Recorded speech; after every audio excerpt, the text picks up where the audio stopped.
وہ کبھی ختم نہیں ہونے والی. نام رسول پر جو زندہ ہوا صبح قیامت تک مولا تبارک و تعالیٰ اس کے نام کو اور اس کے کلام کو زندہ رکھتا ہے. عزیزان گرامی وقار، ہم اس عظیم محسن کائنات کی سیرت پر آج گفتگو کرنے آئے ہیں جس کا ہر ذرہ، زندگی کا ہر لمحہ محفوظ کر دیا گیا. پوری تاریخ اٹھا کر دیکھ لینا، پوری تاریخ کوئی ایک ایسا شخص لا کر کے دکھا دو جس کے پیدا ہونے سے اس کی قبر میں جانے تک نہیں. میرے عزیز، دنیا شروع ہو کر کے اب تک جس کے حالات ویسے محفوظ کیے گئے ہوں جیسے میرے آقا کے محفوظ کیے گئے. ارے صحابہ تو یہ تک محفوظ کر گئے کہ حضور مسکراتے تھے تو کتنے دانت دکھتے. حضور پاک صلی اللہ تعالیٰ علیہ وسلم کی عمر مبارکہ جب زیادہ ہوئی تھی تو صحابہ نے یہ بھی گن رکھا تھا کہ حضور کی داڑھی مبارک میں سفید بال کتنے تھے. ہر چیز محفوظ رکھا ہے. تم کیا سمجھتے ہو؟ یعنی آج کل کے کسی محلے سے نکلا ہوا کوئی پاکھنڈی حضور کے نام پر بھوکے تو حضور کی عزت پر فرق آئے گا؟ تو گھٹائے سے کسی کے نہ گھٹا ہے نہ گھٹے گا. جب بڑھائے تجھے اللہ تعالیٰ دے گا. نبی پاک صلی اللہ تعالیٰ علیہ وسلم کی ہر چیز کو اللہ نے محفوظ رکھا. آپ کو پتہ ہے لوگ آج الجھتے ہیں. کوئی بھی آ جاتا ہے انٹرنیٹ پر، اس کو دیکھ کر کے بہکنے لگتے، نئے اپنے انداز میں فکر بناتے ہیں. میاں اب تو انٹرنیٹ کا دور ہے، گوگل ہی سب کا استاد بن گیا. یوٹیوب پہ کوئی بھی لچکدار باتیں کرنے لگے اس کے فالوور ہو گئے. آپ نوجوانوں کو ایک سوال بار بار یہ آتا ہے، حضور کا دین ایک ہی ہے، حضور کا دین ایک ہی ہے. حضور پاک صلی اللہ علیہ وسلم نے جو قرآن اللہ کی بارگاہ سے ہمیں دیا ہے وہ ایک ہی ہے. تو پھر یہ بعد میں آنے کے بعد تم کہتے ہو چلو مان لیا سنی سب حق پر ہے، پھر یہ سنیوں میں یہ حنفی بھی ہے، شافعی بھی ہے، مالکی بھی ہے، حنبلی بھی ہے. یہ کیا ہے؟ چار الگ الگ کیوں طریقے اپنا لیے؟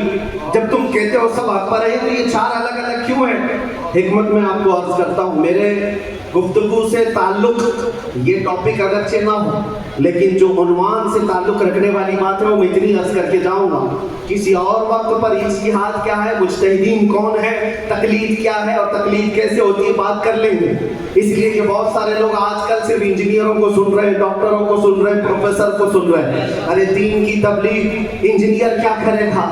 ٹھائی لگانے والا جس طرح سے یہاں سے رفو چکر ہو کر کے کئی لوگ جا چکے ہیں، ایسے ہی نمبر آتا رہے گا. تمہارے پاس اگر دین باقی رہے گا تو وہی دین باقی رہے گا جو غوث اعظم سے ملا ہے، جو غریب نواز سے آیا ہے، جو اعلیٰ حضرت سے ہو کر کے آیا ہے. دجال اور شیطان ہر زمانے میں آتے رہیں گے اور جو ان کے مرید ہو گئے ان طوفانوں میں جو بہ گئے، جو باقی رہ گئے انشاءاللہ ان کا ایمان سلامت رہے گا. حضور پاک صلی اللہ تعالیٰ علیہ وسلم، اب سنیے، صحابہ اکرام رضوان اللہ علیہ مجمعین نے حضور کو دیکھا اور اس کے بعد اپنے بعد آنے والوں کو بتایا حضور کی تاریخ، حضور کی سیرت. امام اعظم ابو حنیفہ نماز پڑھتے ہیں، ایک بار ہاتھ اٹھاتے اور پھر اس کے بعد نماز میں کبھی ہاتھ اٹھاتے نہیں، رکوع کے بعد نہیں. امام شافعی رحمۃ اللہ تعالیٰ علیہ نماز میں ہاتھ اٹھاتے، رفع یدین، پھر رکوع کے بعد بھی اٹھاتے، پھر نئی رکعت شروع ہو تو اٹھاتے رفع یدین تیسری رکعت پر. تو یہ رسول کو ماننے والے ان کا طریقہ الگ، ان کا طریقہ الگ. یہ ایک مثال دے رہا ہوں، ایک مثال ہے. ایسے بہت ساری چیزیں ہیں. مسائل میں اختلاف ہے چاروں مذاہب میں، تو لوگ یہ کہتے ہیں اگر چاروں حق پر ہیں تو الگ الگ کیوں ہیں؟ ایک رسول کے ماننے والے. میرے عزیزو، اللہ کے نبی صلی اللہ تعالیٰ علیہ وسلم نے کبھی نماز ایسے بھی پڑھی، کبھی نماز ویسے بھی پڑھی. حضور پاک صلی اللہ علیہ وسلم نے ایک بار رکعت باندھ کر کے نماز ادا فرمائی اور اس کے بعد پھر اپنے ہاتھوں کو کبھی نہیں اٹھایا. عبداللہ ابن مسعود نے اس کو دیکھا اور بیان کر کے حضور کی نماز ایسی. بعض مرتبہ صحابہ نے حضور پاک صلی اللہ علیہ وسلم کو رفع یدین کرتے دیکھا رکوع کے بعد، تو ان صحابہ نے کہا رسول اللہ کی نماز ایسی بھی تھی. حضور کی ادائیں الگ الگ تھیں، حضور کی ادائیں الگ الگ تھیں، لیکن یہ حکمت مولا کریم کی دیکھیں کہ یہ چار امام آئے، چاروں نے حضور کے ایک ایک طریقے کو اپنایا. امام اعظم ابو حنیفہ نے بھی ایک طریقہ لے لیا، امام شافعی نے بھی یہ لے لیا، امام مالک نے بھی ایک طریقہ. حضور کی ادائیں الگ الگ موقع پر الگ الگ کیا، تم کہتے ہو چاروں ایک ہو جاتے تو حضور کی کچھ ادائیں عمل کے لیے نہیں رہ جاتی۔ امت کو چاہیے کہ حضور کی ہر ادا پر عمل کرے، کوئی شافعی بن کر، کوئی حنفی بن کر، کوئی مالکی بن کر، کوئی حنبلی بن کر۔ یہ مولا کی حکمت ہے رب تعالیٰ کی کہ اس کے رسول کی کوئی ادا بھی غائب ہونے نہ پائے، جو جو رسول نے کیا ہے وہ صبح قیامت تک زندہ ہے۔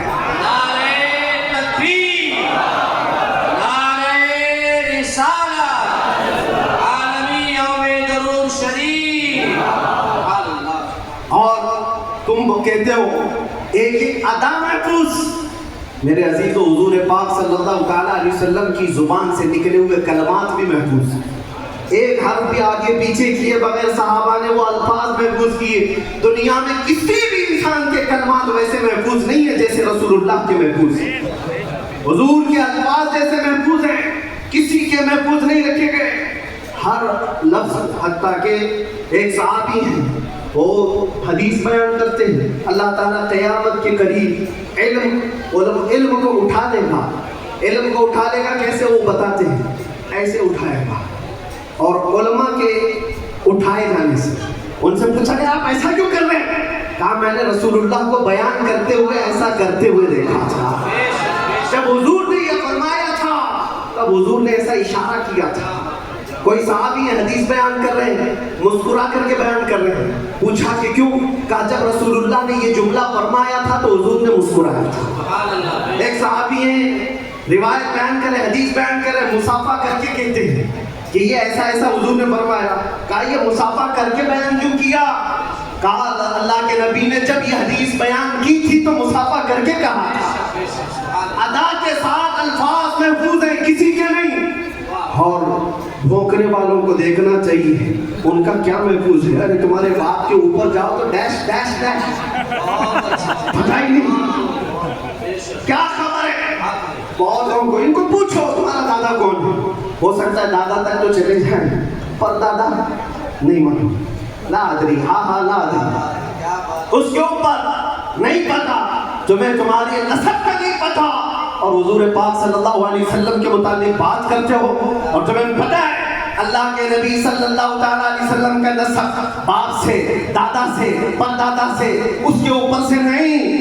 میں گناتا ہوں حضرت آدم علیہ السلام کو اللہ نے روئے زمین پر بھیجا، آدم علیہ السلام کی پیشانی میں میرے مصطفیٰ کا نور رکھا، آدم علیہ السلام کی پیشانی سے نور مصطفیٰ منتقل ہو کر ان کے بیٹے حضرت شیس علیہ السلام کے پاس آیا، حضرت شیس علیہ السلام کے بیٹے تھے یانش، ان کے پاس آیا، یانش سے قینن میں آیا، قینن سے مہلائیل میں آیا، مہلائیل سے یرد میں آیا، یرد سے ادریس علیہ السلام کی پیشانی میں میرے مصطفیٰ کا نور آیا، ادریس علیہ السلام سے لامک میں آیا، لامک سے حضرت نوح علیہ السلام کی پیشانی میں آیا، حضرت نوح علیہ السلام سے ان کے بیٹے تھے سام، ان کے پاس یہ نور مصطفیٰ آیا، سام سے ارفخشد میں آیا، ارفخشد سے شالخ میں آیا، شالخ سے عیبر میں آیا، عیبر سے فالخ میں آیا، فالخ سے راعو میں آیا، راعو سے ساروخ میں آیا، ساروخ سے راہو میں، راہو سے ناحور میں، ناحور سے تارخ میں، اور تارخ سے سیدنا ابراہیم علیہ السلام میں میرے نبی کا نور آیا ہے۔